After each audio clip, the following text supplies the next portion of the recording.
डाळीचं पीठ, त्यामध्ये थोडंसं तिखट आणि मीठ घातलेलं आहे.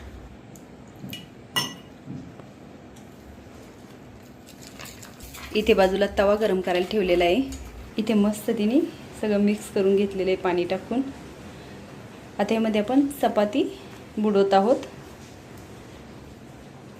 आणि विशेष म्हणजे जर आपल्याकडं शिल्लक जर चपात्या राहिल्या तर त्याचा हा अप्रतिम होतो. पण आमच्याकडे शिल्लक चपाती नव्हती म्हणून आम्ही ह्या ताज्या चपातीचाच वापर इथे करतोय.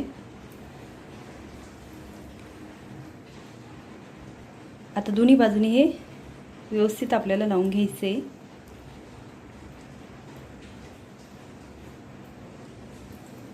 इथे आपल्याला आता तव्यावर थोडंसं तेल टाकून घ्यायचे.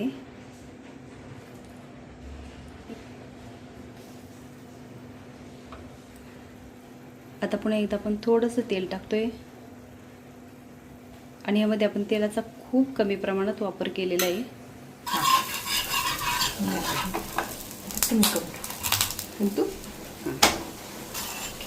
एवढंच आपल्याला भाजून घ्यायचं आहे, खूप नाही भाजायचं. Red chilli sauce, green chilli पाहिजे ना मला? येस.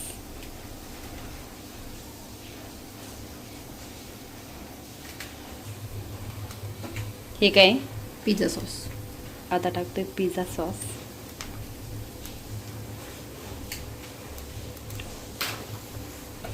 आणि यामध्ये असं एक इन्ग्रेडियंट्स आहे जे टाकल्याने याला अप्रतिम चव येते, ते पण दाखवतो.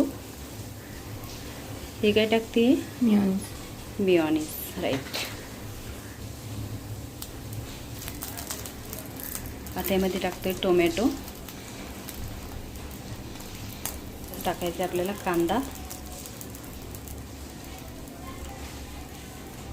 यानंतर सिमला मिर्च. पनीर नाही आपल्याकडे, एवढं घरामध्ये अवेलेबल आहे त्यातूनच आम्ही हे सगळं केलंय.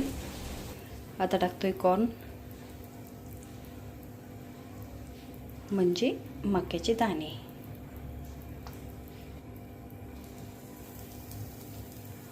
आता ह्यावर जर तुमच्याकडे पनीर असेल तर तुम्ही ते पण टाकू शकता. आता टाकतोय मोझरेला चीज.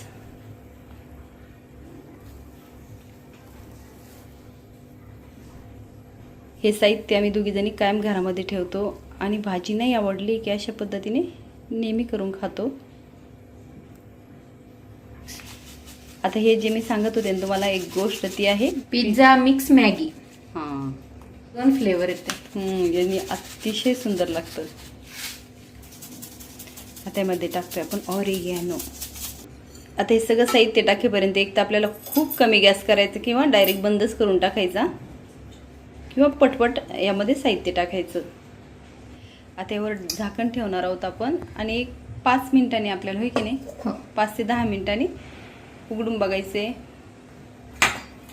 जर चीज वितळलं व्यवस्थित झालं की आपल्याला पिझ्झा काढून घ्यायचा किंवा मग पिझ्झा थोडासा वर करून बघायचा, व्यवस्थित भाजला की काढून घ्यायचा.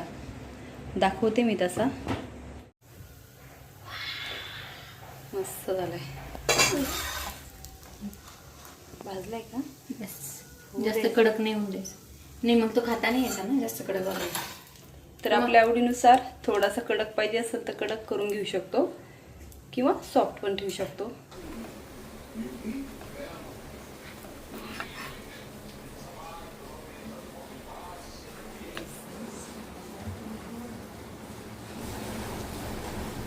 जर ही रेसिपी आवडली असेल तर लाईक आणि सबस्क्राईब करा. धन्यवाद.